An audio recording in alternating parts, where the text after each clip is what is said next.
behind him, send him over the other way, and then I can quickly set my sights on that Varus. Like the idea, we'll see how things pan out.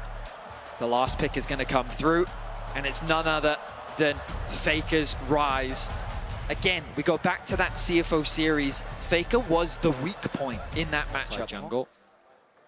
BLG gonna path back this way. Faker, he's gonna spot them out.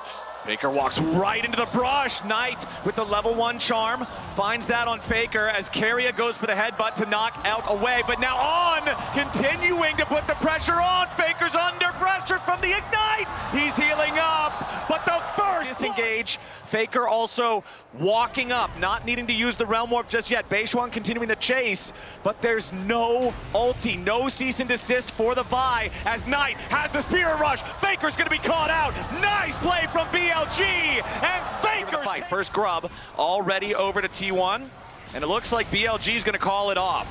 BLG they don't want this. They would have loved to have fought it, but their AD carry is in no position to fight. Gumayushi being level 6, Faker zoning him from the wave. But here we go. Beishwan goes in, there's your cease and desist. Knight needs a little more damage. Faker's Realm Warp gets him away to Owner, and Faker survives. Now in the bottom lane, Doran with the Dominus, trying to put the pressure on Bin. Public Execution is still ready. The Ambessa defending himself underneath the turret. Doran charging up that Fury Bar though, finds the Empowered Call the Meek for a little bit. And it feels like that slowly but surely BLG is losing more and more control over this game 3.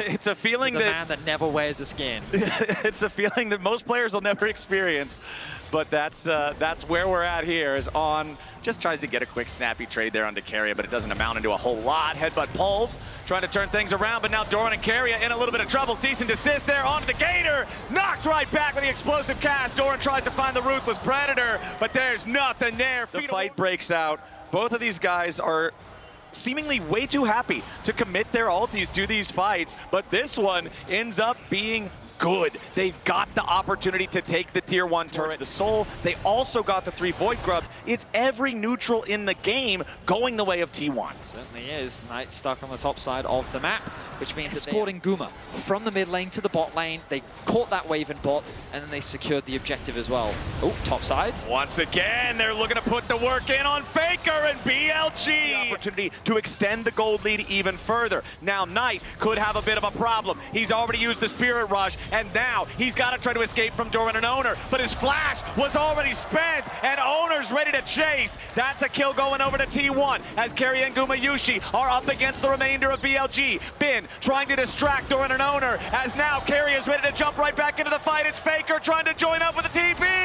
He's arrived, and the cast flies out to buy some time, but it won't buy enough. Elk with a nice root there on the Blade Caller, but he gets pulled back. A double impale from Owner, and BLG are shattered. Just the action.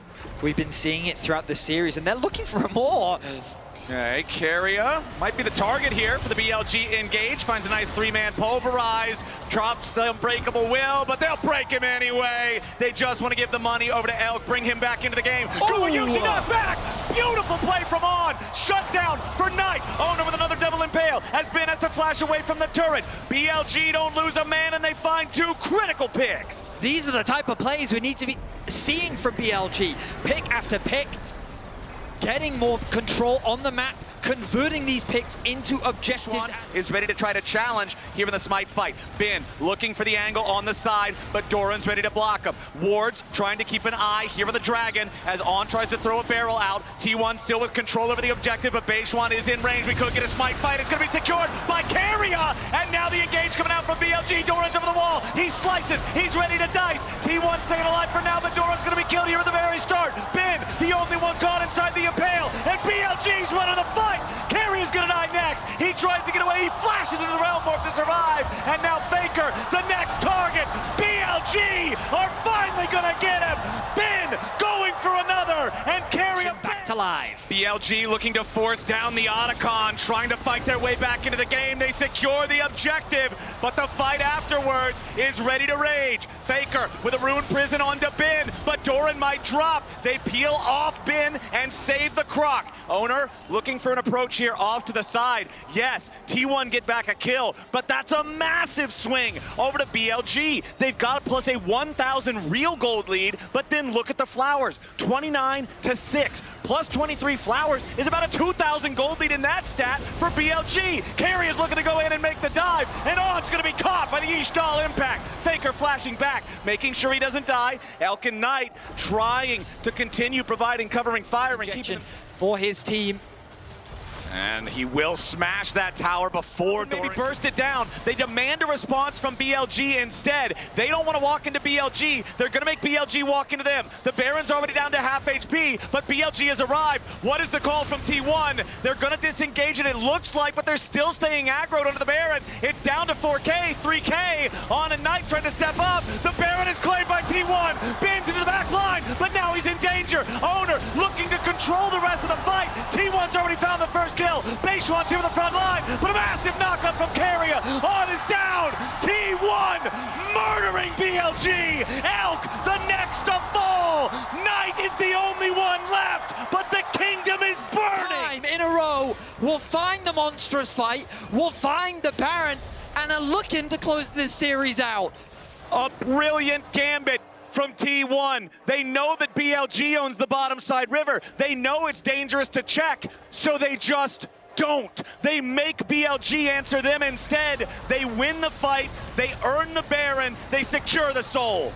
What's crazy about this is T1's Baron wasn't even that fast. Jump in with the Ambessa. There's no two-pronged threat. And T1 now with the Baron pushing up. That last sequence also earned Owner his 1,000th assist at international tournaments for his career, as T1 now gonna get collapsed on. Potentially Bin with the TP wants the angle, but Owner's already found the pull. Beishwan's down, and T1's bringing in the backup. A nice blade caller from Elk, but is it enough? Doran pops the dominus, and Elk's feathers fly. Carrier and Gumayushi putting more damage into Knight, as Carrier might just die. The point-blank piercing arrow finds a little, but Gumayushi has to flash away. Elk with another kill! Beautifully done alongside Knight. It worked the first time, how about the second? On, barely at any HP. Beishwan and Knight looking to try to approach. Piercing arrow flies out. T1 still thinking about the turn. Doran's coming around from behind. The dominus flash with the Predator. Now somebody's gonna be locked up. Carrier's got the follow. It's over. It's done. T1 slam the final fight. Doran clutch again with the angle at the perfect moment. Phenomenal, simply phenomenal from T1. Fantastic coordination. Doran leveraging the fog of war. Bin, he's trying to get a kill back, but his nexus is exposed, and T1's looking to end the game and the series. The TP coming in as Carey is ready to join back up with the rest of the team. BLG wanted to conquer